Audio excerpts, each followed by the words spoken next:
I think I was kind of a late bloomer. You know, I thought TV was the place that I wanted to be. And then when I realized that I wanted to be a mom, I was 35. I mean, it's pretty late, maybe.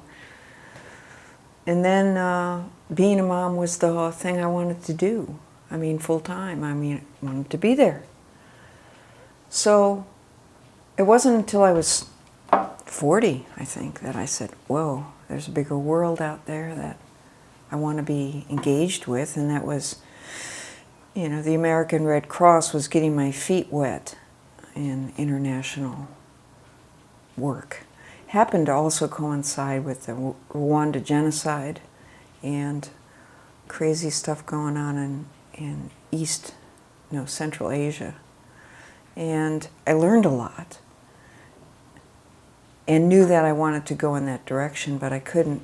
I was volunteering at the time, and then I got a job so I could get out of TV for a while.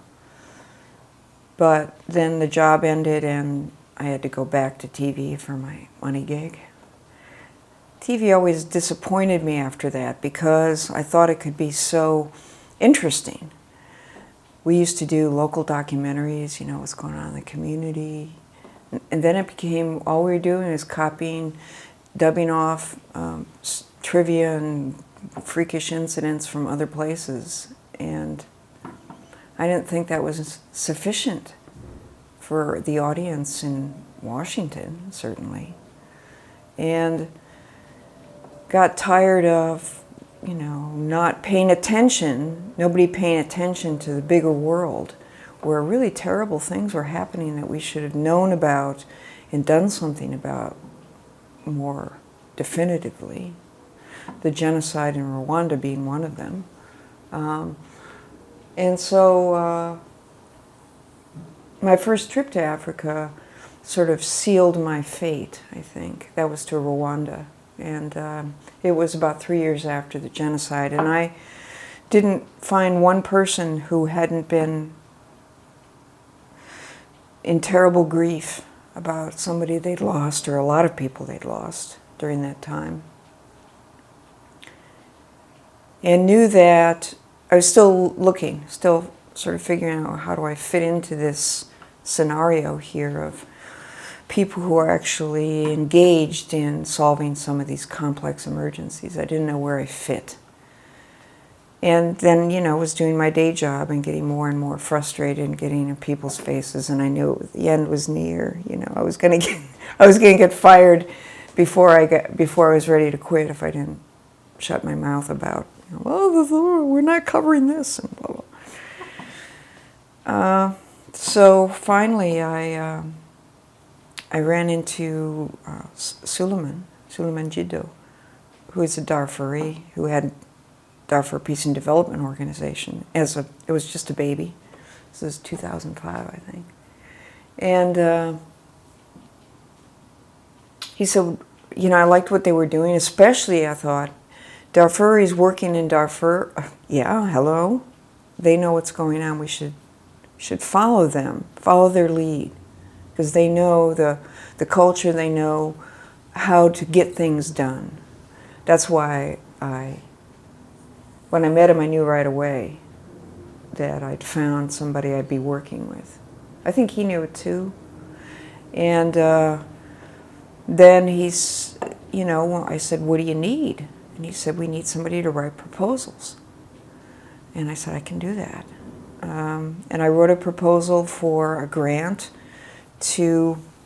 which was very hush-hush for a long time, and maybe still is in some parts of Darfur, to document atrocity crimes in Darfur, because the genocide was raging at that time. It's still going on, but it's more genocide by attrition, just letting people die from starvation kind of thing, rather than overt violence. And so I wrote myself into that grant proposal and as project manager. And we got the grant from MacArthur Foundation and put together a really terrific team. I couldn't say anything to anybody about it, not a thing. to go out and document witness accounts of atrocity crimes, mass murder, and the variety of horrible things that they figured out how to inflict on the population were just mind-boggling to me. The terrible things they did. And then the organization developed more momentum because Solomon was very committed to working with making sure that children continued to be educated. The Darfuris placed huge value on education, and their schools were in total disarray. They were damaged, some of them were destroyed. And so we figured out a way to provide textbooks, supplies, pay the teachers a little bit just to keep showing up, because there were teachers in the camps. And then we focused on women, which I always knew I wanted to do, but I didn't have the right direction for it. And one of the places we decided to work was in Kasab, a small town in North Darfur, next to which there was a camp for internally displaced people that housed 24,000 people who'd lost everything, basically. They had nothing. They lived in little tent cities. And the first time I went there, I remember thinking, these women deserve better. They're the ones that are taking it on the chin. They're the majority people in these camps, with their kids, of course, if they hadn't died already. And so over 4 years, we developed the Women's Center model, I guess you'd call it, that the 4 things that affect women in these environments are all related, and they are basically represent a denial of access to resources that will help anybody change their situation. And what they wanted to do first was make a living somehow instead of prostituting themselves. And so we pretty much followed what they wanted, and then we discovered, oh, geez, most of these women are also illiterate. So we can't really develop business acumen if we don't have educated women. We start at the beginning here, and we get pencils and papers, and we get the teachers. And so we had literacy classes in Arabic. That's the language they speak. And some of the people also knew English who had been educated before the genocide. They were teachers. We had a lot of trouble because of the remoteness of the place, the difficulty of just getting there. I mean, I had to take a helicopter there, and that involved all these crazy arrangements with the UN agency that operated the helicopter. Had to do so much advanced planning and pretty much do it on my own and find out how it all worked. I did get some help from the ground, but not so much.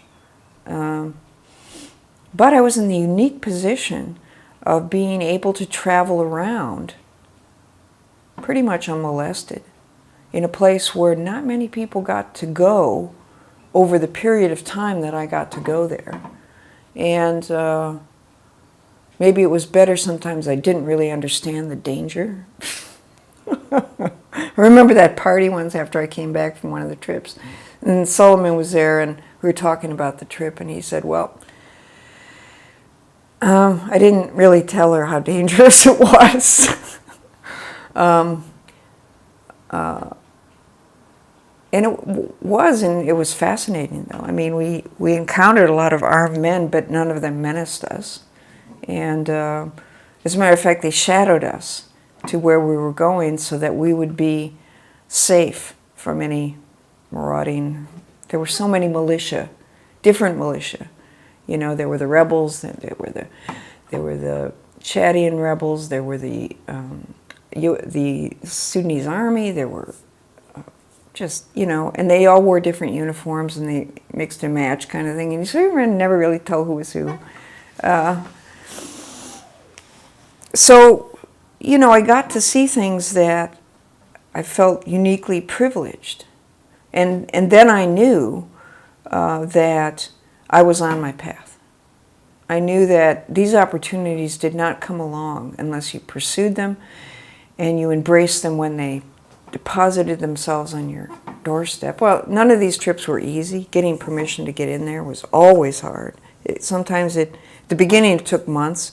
Later on it took days. Solomon was always making phone calls to like ensure things were like fixed on the other end.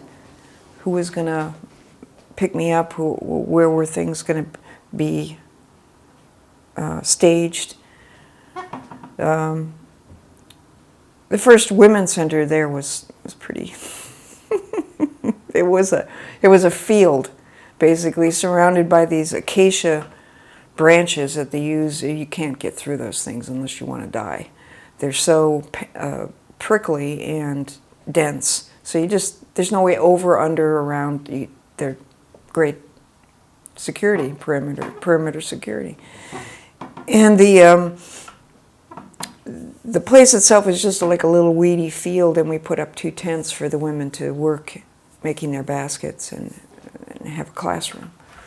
But right next door was this great semi-permanent compound that was built by another NGO some years before and had been abandoned, locked up. Nobody used it. So I said, I want that.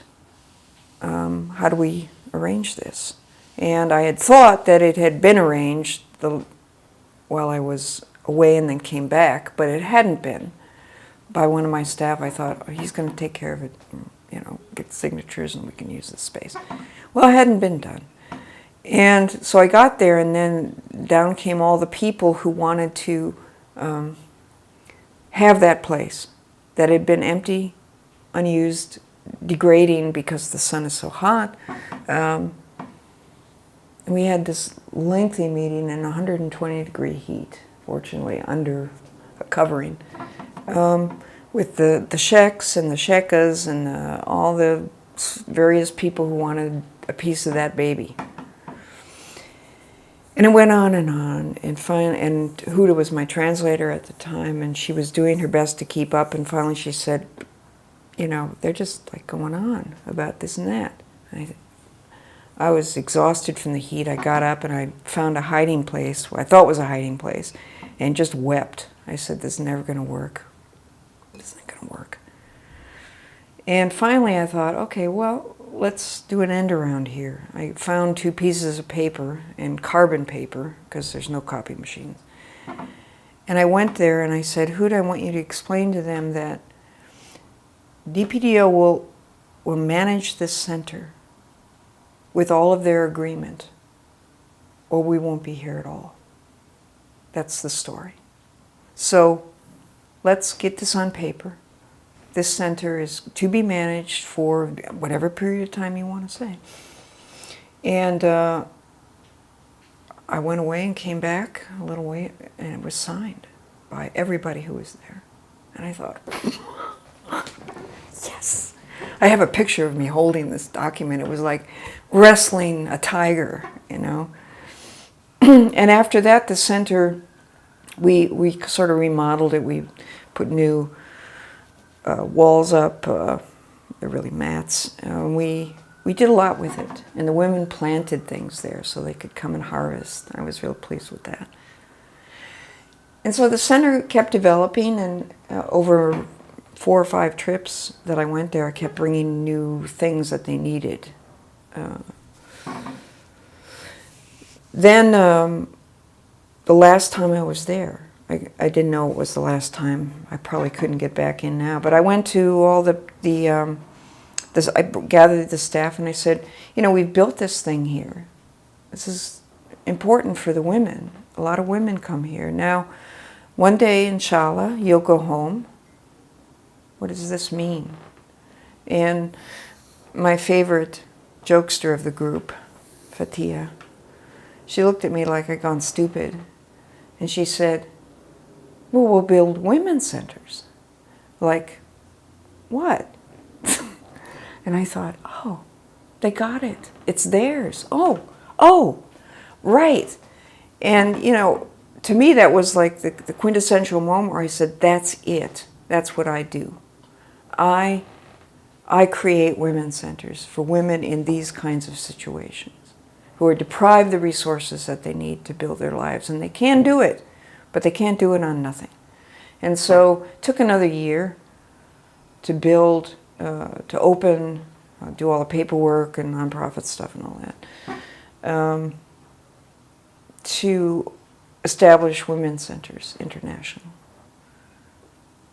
And there have been many times over the last 2 years where I said, I know I'm in the right place. I know I'm doing the right thing for my, what I'm doing, I'm executing my purpose here. But why am I so like depleted of resources? You know, it was every month. You know, we created a Baraka Center in Nairobi. We had like a little rush of money at the beginning. And we went there and we opened the center. Now it's 2 years old. It's gone exceptionally well. I knew the model that we developed in Darfur could be adapted anywhere, because Darfur was worst case scenario. This is everything doesn't work. Everybody's working against you.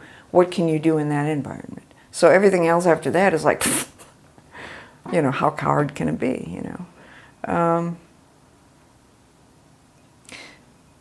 So building Women's Centers International was like the team effort of all the people in Nairobi, because I knew everything that I believe that for every women's center, every resource, every kind of person, every kind of discipline, knowledge, equipment, it's there. You have to find it, and they will love you for it if you're pumping up the local economy by, you know, okay, we need tea, well, we'll go buy it from one of the members, you know, or we need this or that, let's see how we can get it donated. You know, Kenyans are not, they're not of the sort of nonprofit mindset where you ask anybody for anything you need. They were horrified at the notion, actually. You want us to stand out and solicit money? It's like, well, sort of, yeah, I do that. That said, I can't pretend to understand the nuances. As much time as I've spent in Kenya, I don't understand Kenyans as well as I would like to, and their cultural preferences. I know a lot more. I think there comes with a women's center a blending of sort of a Western approach, which is sort of organized, proactive, you know, and the culture which often these other cultures in which these really terrible situations exist, women's role is not supported in any way. So to make a group of uppity women, you sort of have to fly under the radar, which is not hard to do, but you need a place for women to gather. That's the linchpin of the whole thing. If they don't have a place that's safe being the most important part of you can't begin to build the momentum, the self-regard, the understanding, oh, there you are over there, another woman who's, hey, we have the same situation. We should talk, because you can live down the street from somebody and see them every day and never connect.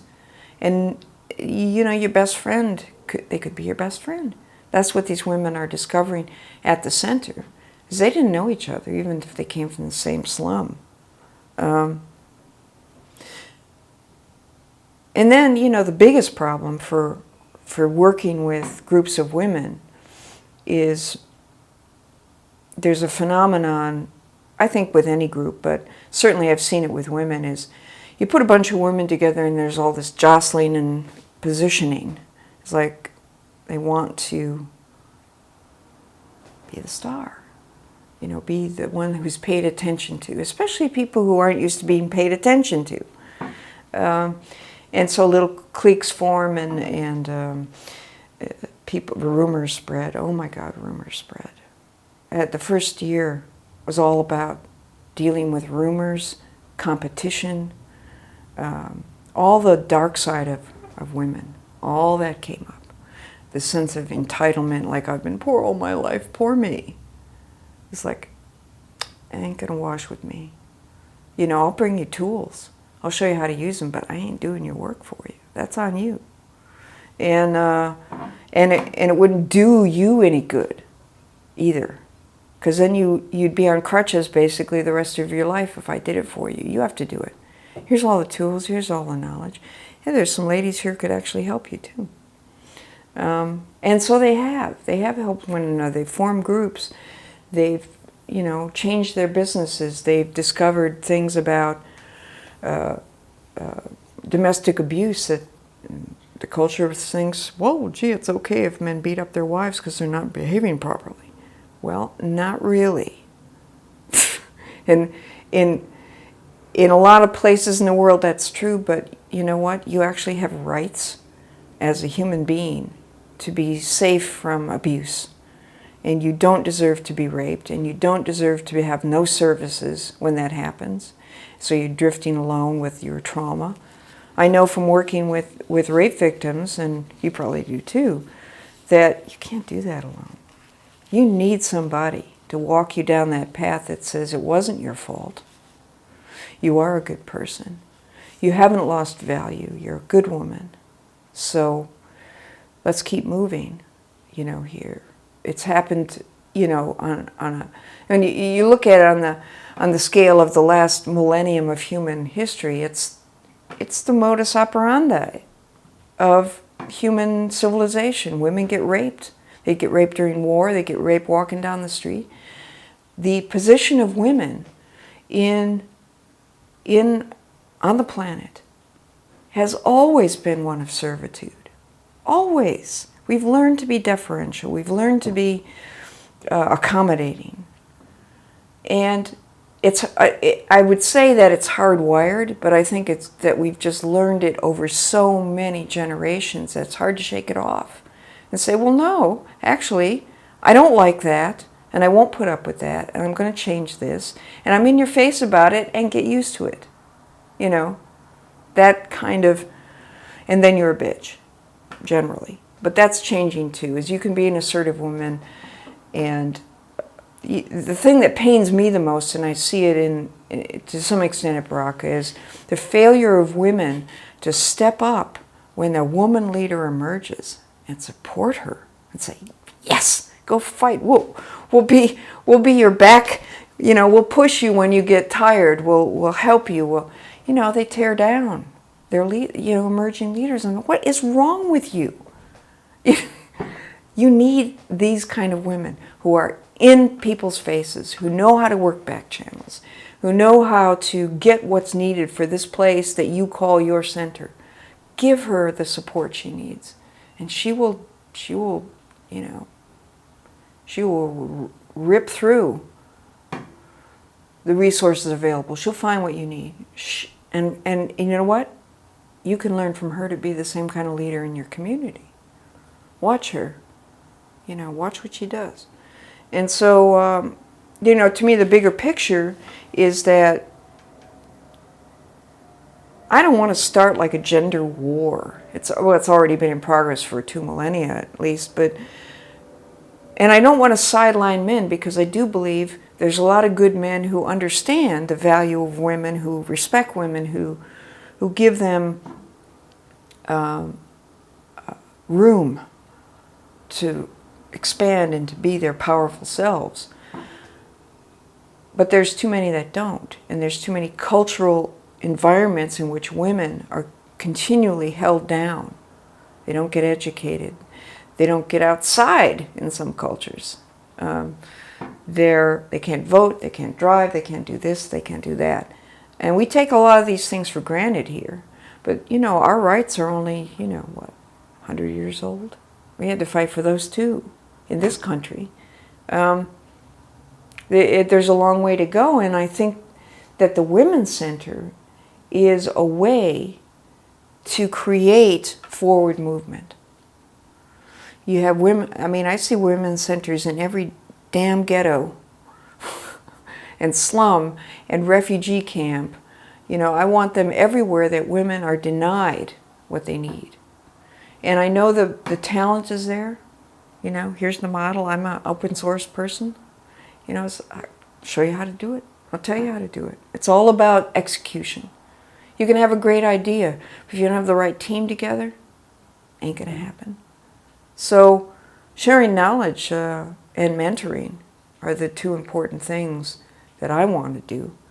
But, following a path, I think a lot about this because I know this is my path, but there have been times where it seemed like, can I get a sign from anywhere? Keep going. Because I was broke. You give up your day job, your money gig, and you step off into, can I rustle up enough money to keep my life going while I do this new thing? Will other people join me? Will we be on the same page about the vision? Because the vision, by and large, has to stay intact. It develops its own little pretty petals and leaves and all that. But the core of it, addresses the most important needs of women. They're all related. You can't run a business if you go home and your husband beats you. It's just not going to play. You can't run a business if you're illiterate. You can't, and if you're not healthy and you don't know how to access health, services, you're not going to be able to do anything else, including raise your children. And that's why these women actually keep going, because they have children to raise and they want better for their kids. And, this motivates, all women with children, and I don't think it's as much a motivator for men. Women don't want, the house bombed and the kids killed. They just don't. Men obviously don't think about that because look at all the bombing that's going on and the destruction. Look at Syria right now. They've ruined the country. Move everybody out. My opinion in a lot of these environments is, okay, like Sudan, 30 years of internal conflict, many, many dead, displaced, horrible famine, you name it. It's not possible, but take out all the women and children. Just do a mass evacuation, figure out where they're all going to go. Put a fence around the place, let the men duke it out until they're done. When you're done, call us, we'll come back. There shouldn't be children and women caught up in sniper fire. What kind of behavior is that? It's just like,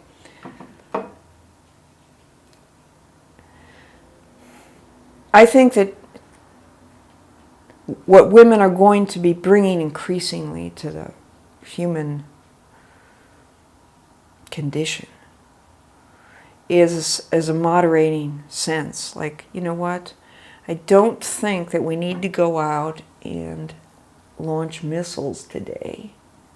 I think the better option would be for you all to invite so-and-so, your arch enemy, over here. We're going to have a really nice dinner. And we're going to sit and we're going to talk about this. This may sound sort of naive, but I do believe there are like a few things that unite people. One is traveling together, one is eating together. The influence that women bring to bear, can bring to bear, will change the entire trajectory that we're on. We're destroying the planet. We're killing off huge populations of people that are defenseless. If the genocide in Darfur continues to go on, there'll be no Darfuris left except in the diaspora. They'll all be dead. They'll be starved out. That's the intention. How do we tolerate governments like this? What does it take to get rid of dictators and kleptomaniac military rulers? You put more women in positions of power. I mean, I don't see this as going to be easy, but you have to start from a base. These women's centers are local bases for women to build up their power locally, influence local economy. For me, especially economic development. That's the anchor that makes a women's center work. It's an economic anchor in the community. And beyond that, you make up for all the things that didn't get done. I didn't finish high school. You get your GED here. We'll help you out. Plus, you can find out more about self-defense, because I know you have a problem with being beat up by your boyfriend, or the whole collection of problems that women bring home and they don't talk about. Well, you come here and you talk about it, and you get some solutions, and you get some backup. So anyway, I can't count the number of times I was prepared to give up and just say, no, it's too hard. I can't live running to the bank to cover my rent check, after scraping up some money from somewhere. I think you have to keep renewing your determination. You have to love. Sometimes, as George Leonard would say, love the plateau. Love where you're stuck, because you're learning some things about your stuckness. And now, with the Oakland Women's Center, I'm seeing people coming toward me, saying, I heard about this. I got what you need. Or, hey, can we work together? Blah, blah. I mean, and I also get regular emails from very far away places, Congo, Ethiopia, Pakistan. People who say, we heard about women's centers. We want to have one here. Can you come and help us do that? I say, I'd be glad to. Send me a ticket. When I have the kind of money I need to go fly around, I'd be happy to go to these places, make sure that the right kind of team is in order, guide them through the initial process, be on the phone, it's not working well. Well, do this. We've been there. This was a solution. It might work for you. I mean, we've gone through a lot. It's all in a manual, everything we've learned. And we continue to learn. And each culture will deliver its own unique impediments. I had no idea they did that here. And how do we work around it or through it, or and so I just hope I have enough time. That's the thing when you're kind of a late bloomer. You think, I wouldn't have known this 20 years ago. So it's really great when somebody knows in their 20s, for example, yay for you, this is what I want to do. And then you move in that direction. You've got potentially 40 years or more to kick ass and get your stuff done. Now I feel like, time is running out. I got to get this done. I got to get it in place. I've got to get the right people in place to take over for me, because I don't want to do this the rest of my life. I have some other things I want to do, even though this is but you get older and you sort of don't want to do all that traveling. You don't want to, hump it all the time. So I figure I've got maybe 3 to 5 more years in this. And then I'll go on to my little compound with my medicinal herb garden, and get back to writing in a devoted way. So I think, you know, your passion, other people show you, yeah, you're here, like Fatia did in Darfur.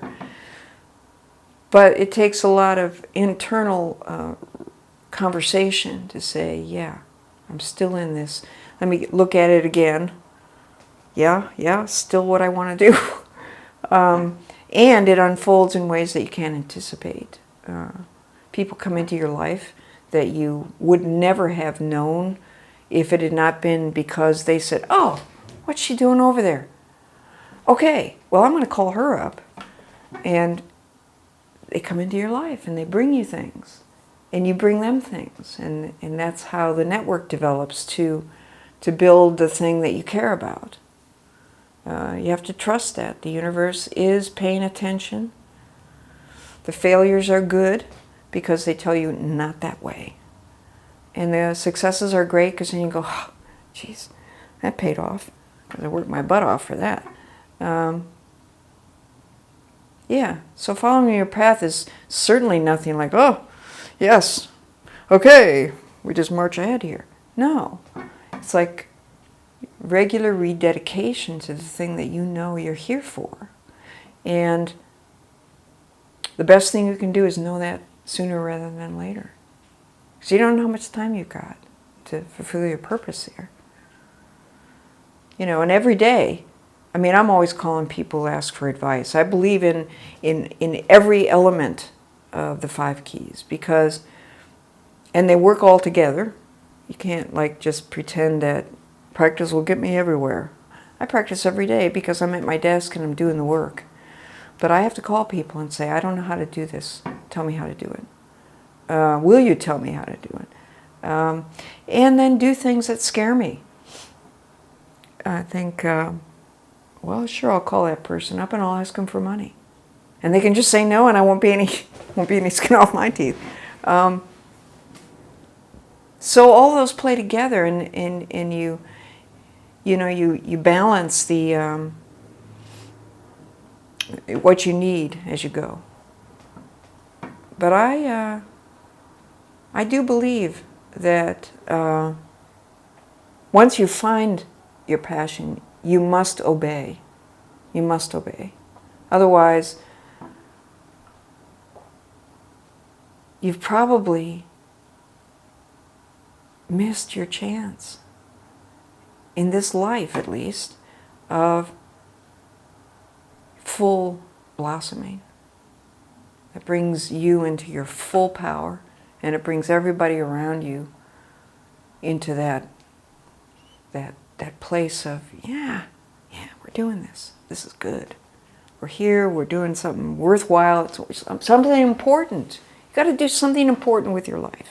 I don't think women are going to solve all the problems. We need men. We need the balance. But